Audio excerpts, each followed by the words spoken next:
이 시간에는 사무엘상 9장 1절 14절 1절에서 14절의 말씀 가지고 새로운 한 달 이런 사람 되게 하소서, 우리 그런 제목으로 여러분과 말씀을 나누겠습니다. 여러분, 우리들의 삶이 하나님의 섭리 안에 있음을 믿으십니까? 예, 하나님의 섭리 속에, 하나님의 계획 속에 우리가 또 이렇게 오늘 새로운 하루를, 또 한 달의 새로운 첫날을 이렇게 맞이한 줄 믿습니다. 그렇게 우리가 특별히 3월이라고 하는 새로운 한 달을 시작하는 순간인데요, 주님과 함께 새로운 한 달을 여시는 여러분 모두에게 하나님의 신실한 위로와 평강이 넘치시기를 주의 이름으로 축원드립니다. 오늘 본문은 이스라엘의 초대 왕 사울이 그에게 기름 부을 선지자 사무엘을 만나는 과정을 기록하고 있습니다. 그 일련의 과정들이 우연처럼 보이는 일의 연속이지만 그 안에 하나님의 섭리, 하나님의 계획이 있었음을 우리가 보게 되는데요, 거기에는 사울이 변질되기 전에 가지고 있었던 사울의 선한 성품 또한 한몫을 했던 것을 우리가 확인하게 됩니다. 오늘 본문을 통해 저는 하나님의 섭리 속에 하나님의 사람이 갖추어야 하는 그런 성품의 하모니가 어떻게 그의 인생 가운데 일어나게 되는지를 잠시 나누고 우리 기도의 자리로 나아가려고 합니다. 사울이 어떤 인생이었는지를 아신다면 아마 사울의 봄날은 바로 이때가 아니었을까 하는 그런 생각을 해보는 순간인데요, 오늘 본문에서 사울이란 인물을 먼저 이렇게 소개합니다. 사울이란 인물은 이스라엘의 초대 왕이죠.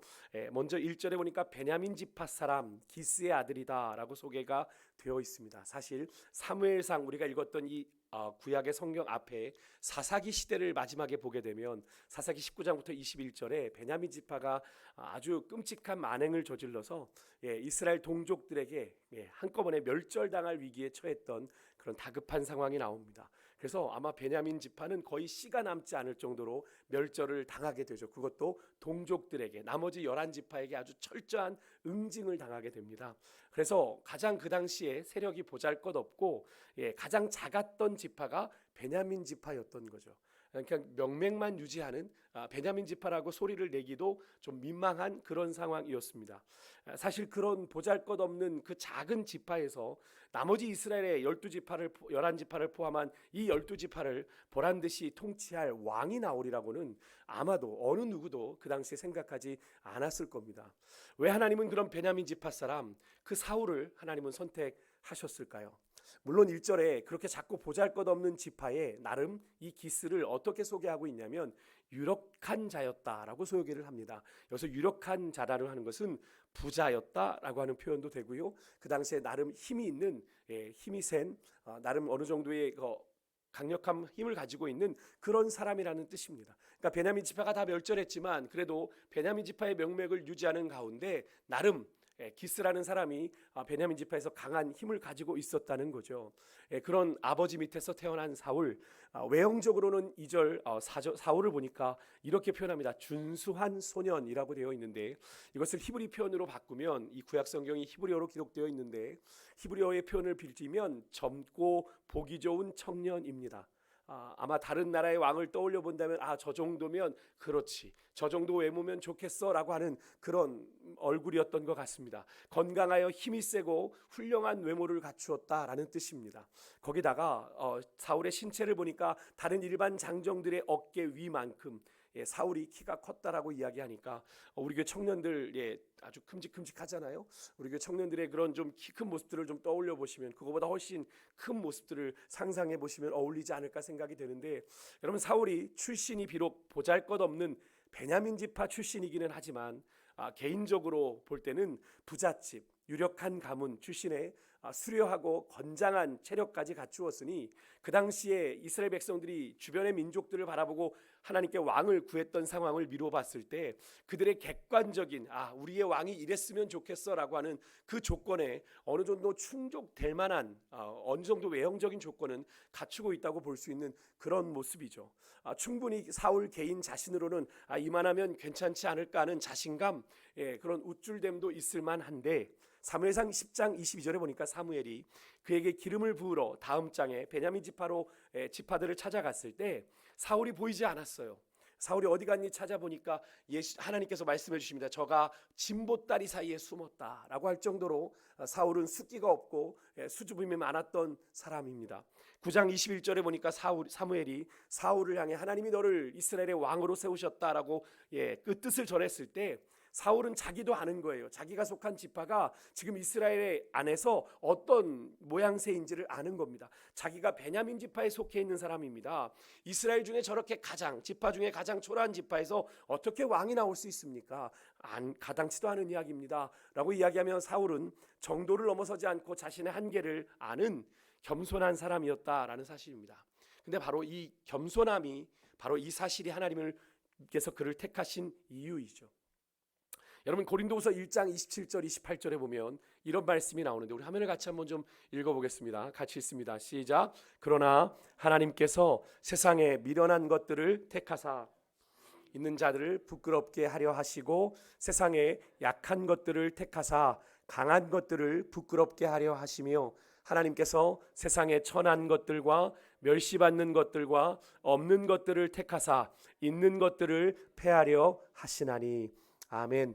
하나님은 실력이 있고 유능하며 교만한 사람보다는 부족하더라도 겸손하고 온유한 사람을 통하여 일하십니다.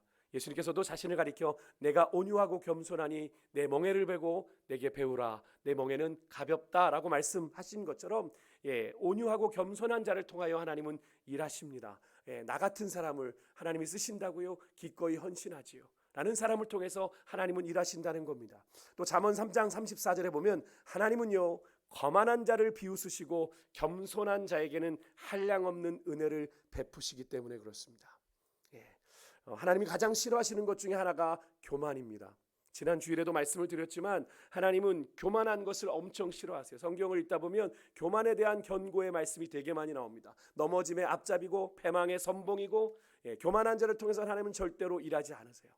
여러분, 오늘 우리가 3월을 시작하는 귀한 날인데요, 하나님 앞에서 우리의 마음이 어떤 마음인지, 하나님이 거만한 자, 겸손한 자, 우리가 볼 때를 판단하는 관점이 아니라 그의 내면을 하나님이 들여다보신다는 거죠. 하나님께서 그의 내면 속에 정말 하나님을 향한 겸손하고 겸비한 마음을 가지고 있는지 보신다는 거죠. 여러분, 오늘 이 아침에 하나님 앞에 여러분의 마음을 그렇게 온전하게 정직하게 드리는 귀한 아침이 되기를 원합니다. 성경의 인물들, 하나님이 그렇게 탁월한 사람들을 불러 쓰시지 않았습니다. 제가 종종 말씀드리지만 사사 중에 기드온, 자기를 정말로 미디안 군사들이 무서워 포도주 틀에서 곡식을 타작하던 그를 향하여 하나님께서는 그가 부르심에 응답하기도 전에 그를 뭐라고 부르셨냐면 큰 용사여라고 부르셔서 그를 통해 이스라엘 백성들을 구원하셨던 것을 우리가 기억하죠. 선지자 예레미야도 마찬가지로 나는 어린아이라 내가 그 사명을 감당할 수 없다고 이야기했지만, 이 예레미야 선지자를 통해 하나님께서는 이스라엘에게 마지막 구원의 열망을 선포하는 선지자로 그를 불러 사용하셨고요. 결정적으로 이 사울이 하나님의 뜻을 저버리고 하나님의 뜻을 외면했을 때 사울의 뒤를 이어 왕으로 세워졌던 다윗도 우리는 되게 멋진 왕으로 떠올리지만, 그의 시작은 아버지에게도 그 집안에서도 존재감이 없을 만큼 아주 어린 막내, 볼빨간 사춘기처럼 그런 소년이 바로 다윗이지 않았습니까? 하지만 하나님은 그 숨어있는 가족에게서도 인정받지 못하는 다윗을 불러 하나님의 나라를 세워가는 일에 중추적인 인물로 사용하셨던 것을 보면 우리가 알게 되는 거죠. 사랑하는 성도 여러분, 우리 주님은 겸손한 자를 통하여 일하십니다. 그래서 미가 선지자가 6장 8절에서 이런 말씀을 믿음의 사람들에게, 하나님의 백성들에게 권면한 건데요, 우리 같이 좀 읽었으면 좋겠습니다. 화면을 보고 세번역 성경인데요, 같이 읽겠습니다. 시작. 너 사람아, 무엇이 착한 일인지를 주님께서 이미 말씀하셨다. 주님께서 너에게 요구하시는 것이 무엇인지도 이미 말씀하셨다. 오로지 공의를 실천하며 인자를 사랑하며 겸손히 내 하나님과 함께 행하는 것이 아니냐. 아멘. 중요한 것은 겸손히 내 하나님과 함께 행하는 것이 아니냐. 하나님보다 앞서 가지 않는 거예요. 내가 잘 안다고 내 맘대로 하나님보다 앞서 달려가는 것이 아니라 겸손하게 순간순간 주의 뜻을 물으며 하나님과 한 걸음 한 걸음 행하는 그 삶을 주님께서 너에게 요구하신다. 여러분, 3월 한 달을 새롭게 시작하시는 여러분들에게 주님이 요구하시는 것이 있다면 바로 그것입니다. 겸손히 하나님과 행하라. 나와 함께 행하자. 나와 함께 가자. 3월 한 달도 내가 너의 인생 책임져 줄게. 오늘 이 시간에 여러분을 그렇게 부르고 계신 줄 믿습니다. 여러분 오늘 하루도, 아니 이번 3월 한 달도 그렇게 겸손하게 우리 하나님과 함께 행하는 복된 하루, 복된 한 달이 되시기를 주의 이름으로 축복합니다. 이어서 3절부터 보면 사울은 아버지의 부탁을 따라 잃어버린 암나기들을 찾으러 나가는 장면이 나오는데요. 사울은 그 명령에 순종해서 에브라임 산지를 비롯해 3절에 보니까 베냐민 지파가 사는 그 사람의 땅으로 두루 다녀보았다 찾으나 찾지 못했다라는 이 구절이 무려 한 절에 3번이나 반복이 됩니다.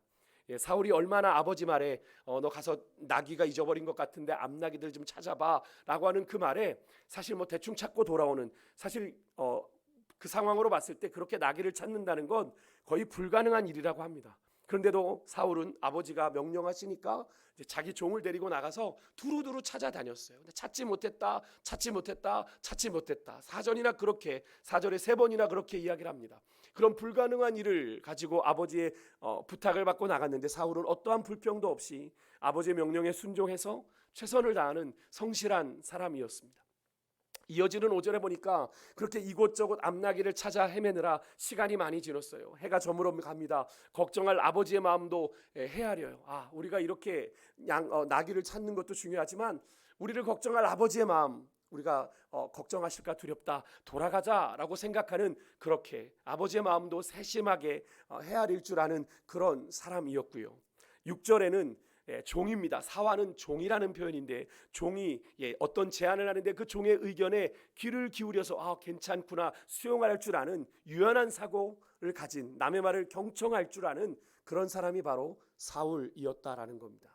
종합해 보면요, 사울은 뭔가 그렇게 유능함은 없었지만 그 안에는 독선, 교만이 없고요, 나름 충성되고 성실함을 갖추고 있고, 또 남의 마음을 헤아릴 줄 아는 그런 마음, 또 유연한 사고로 남의 말을 경청할 줄 아는 그런 사람이었다라는 것을 볼 수 있죠. 바라기는 여러분과 저에게, 특별히 우리 귀한 자녀들에게 이런 사울의 아름다운 성품이 있기를 주의 이름으로 축원드립니다. 그렇게 우리가 하나님의 사람다움을 이렇게 당연한 성품이지만 이런 성품을 통해 우리의 삶 속에서 흘려보낼 때 우리 아름다운 믿음의 영향력들이 그들에게 거룩한 도전이 되고, 또 그런 것을 통해 그리스도를 아는 냄새가 여러분 우리의 삶에 풍성하게 넘쳐날 수 있기를 주의 이름으로 축복합니다. 다시 본문으로 돌아와서 아버지를 걱정하며 사환에게 돌아가자 말하는 이 사울에게 사환이 제안했던 건 이겁니다. 숲지역으로 갔는데 그 숲지역에서 선지자가 살고 있는 거예요. 하나님의 사람이라고 우리 성경에는 표현이 되어 있는데, 이 하나님의 사람에게 가서 물으면 우리에게 잃어버린 나귀의 행방을 알게 해줄지 모릅니다 라고 하는 제안을 하게 돼요. 그래서 사울은 그 종의 제안을 수용하고 종과 함께 하나님이 있는 성읍으로 나아갔고요. 그것이 바로 하나님이 사울을 기름 부으시기 위해 예비하신 선지자 사무엘과의 만남을 결정적으로 이루어지게 한 계기가 됩니다. 근데 이 사울과 종은요, 성부로 가는 비탈길을 올라가다가 물길러 나오는 소녀들을 만나게 됩니다. 그리고 그 소녀들을 통해 정말 사무엘이 선지자가 제사를 위해 거기에 와 있다는 사실을 알게 돼요. 그리고 지금 올라가면 곧 만날 겁니다. 빨리 올라가십시오. 안내를 받고 가다가 때마침 산당으로 올라가려는 사무엘을 마주치게 되는 장면을 우리가 오늘 뒤에 읽은 후반부의 본문인데요. 여러분, 이렇게 사무엘과 사울의 만남이 우연인 것처럼 보입니다. 길을 가다 마주한 것처럼 보이지만 여러분, 우연이 아니죠. 여러분, 오늘 본문에 일어나는 일들 중 사울이 스스로 계획하여 내가 이렇게 기름 부음 받아야지 한 것 아무것도 없습니다. 그냥 일상을 살아가듯 그의 인생에서 하나님의 말씀에 순종하여 주어진 환경과 상황 속에 순종하며 나아갔죠. 아버지 기스가 무리인 듯 명령을 내렸어요. 가서 암나귀 좀 찾아와. 근데 그것을 찾으려고 베냐민 땅 이리저리를 두루 돌아다녔어요. 종의 제안을 수고해서 사무엘을 만나러 갔고요. 때마침 물길러 나온 소녀들의 안내에 따라 산당으로 올라가는 상에 들어갔다가 거기서 사무엘을 마주하게 된 것. 여러분, 언뜻 보면 그냥 우연이지, 목사님 뭘 그렇게 우연을 그렇게 이야기하십니까? 아니죠. 하나님이 사울을 이스라엘의 왕으로 세우시기 위해 사무엘과 너무나도 자연스러운 만남을 왜 길을 열어 놓으신 거죠. 여러분, 우리 그리스도인들에게는 그래서 우연이란 없습니다. 우리는 그 믿음으로 살죠. 그래서 오늘 하루도 우리가 주님을 기대하며 나아가는 겁니다. 나에게는 우연이지만 하나님의 계획 속에 살아가는 인생인 것을 믿기 때문에 나를 기대하는 것이 아니라 내 인생의 가장 좋은 길, 가장 선한 길을 예비하고 준비하시는 하나님을 기대하며 나아가는 오늘 하루가 되는 거죠. 여러분의 인생에 오늘도 어떤 만남이 주어지게 될런지 모르겠습니다만, 그래서 저는 늘 아침에 새벽에 평소에 여러분들을 위해서 기도할 때 그런 기도를 합니다. 하나님, 우리 사랑하는 성도들이 만날 만한 상황을 만나고 만나야 할 사람들을 만나는 은혜를 주십시오. 그래서 정말로 그 상황 속에서, 그 만남 속에서 하나님의 계획을, 하나님의 섭리를 깨닫고 느끼게 해주십시오. 내가 그냥 걸어가는 인생이 아니라 하나님이 내 인생을 책임져 주고 계시는구나. 그것들을 삶의 걸음에서 깨달을 수 있기를 늘 기도하는데요. 여러분, 그리스도인은 그래서 그의 삶에서 일어나는 어떤 만남이든지 허투루 여겨서는 안 되고요. 소중하게 여기고 그 만남 속에서 하나님의 선하신 뜻을 찾아야 하는 줄 믿습니다. 왜냐하면 그를 만나게 하신 건 여러분을 통해 하나님이 하나님의 위로를 그에게 전하기 위함이신 것이실 수 있거든요. 여러분의 만남을 소중하게 하나님이 주신 복음의 선한 기회로, 그렇다고 전도하라고 여러분에게 부담을 드리는 것 아닙니다. 그분들과의 만남을 소중하게 여길 수 있는 은혜가 있으시길 바라요. 오늘 본문 속에서 우리는요, 사울의 이 겸손하고 진실한 성품이 그가 하나님의 섭리를 찾아가는데 아주 좋은 길잡이 역할을 했던 것을 우리가 보게 되죠. 여러분, 이 사울의 좋은 성품이요, 충성되고 성실하고 또 아버지의 마음을 유연하게 헤아릴 줄 알고 또 경청할 줄 아는 그런 좋은 행실이 그를 사무엘에게로, 그를 기름 부을 사무엘에게로 인도했어요. 여러분 기억하십시오. 여러분의 아름다운 성품은 하나님의 섭리, 하나님의 뜻으로 연결되는 징검다리예요. 우리가 그런 거룩한 성품을 가지고 하나님이 주신 삶의 기회들을 선용할 때 우리의 삶에 하나님의 뜻, 하나님의 섭리가 이루어진다는 겁니다. 우리 마지막으로 베드로 후서 1장 4절의 말씀 같이 읽고, 우리 세 번역 성경으로 같이 읽고 베드로전서 1장 4절의 말씀 같이 말씀을 마치겠습니다. 같이 읽겠습니다. 시작. 그는 이 영광과 덕으로 귀중하고, 그것은 이 약속들로 말미암아 여러분이 세상에서 정욕 때문에 부패하는 사람이 되는 것이 아니라 하나님의 성품에 참여하는 사람이 되게 하시려는 것입니다. 아멘. 여기서 그는 예수님을 말합니다. 예수님은 그의 영광과 덕으로 귀중하고 아주 위대한 약속들을 우리에게 주셨는데, 그 약속을 주신 이유는 우리로 하나님의 성품에 참여하는 사람이 되게 하시려고 하나님께서 그것을 우리에게 그 약속들을 주셨다. 여러분, 하나님의 성품에 참여하는 삶이 우리의 삶을 하나님의 섭리의 사람 되게 하는 지름길입니다. 긴 겨울잠을 자고 이제 봄에 아지랑이가 꽃피는 3월에 우리 모두가 하나님의 거룩한 이 성품에 참여함으로 여러분의 삶을 향하신 하나님의 거룩한 섭리, 뜻을 여러분의 삶의 현장에서 넉넉히 이루어드리는 그런 복된 하나님의 사람들 많이 필요하지 않습니다. 그 하나님의 마음을 아는 그 한 사람을 통해 여러분의 삶에 하나님의 나라가 이루어지고 하나님의 뜻이 성취될 줄 믿습니다. 그 소망 가지고 나아가는 여러분과 제가 될 수 있길 주님으로 축복합니다. 우리 기도하고 우리 기도 자리로 나아가겠습니다. 하나님 감사합니다. 오늘도 3월 월상 예배를 주님 앞에 드리며 하나님 앞에 주님께서 우리에게 주시는 귀한 주의 음성을 듣게 하시니 감사를 드립니다. 하나님, 새로운 한 달 이런 사람으로 우리가 살아가길 원합니다. 하나님의 섭리, 하나님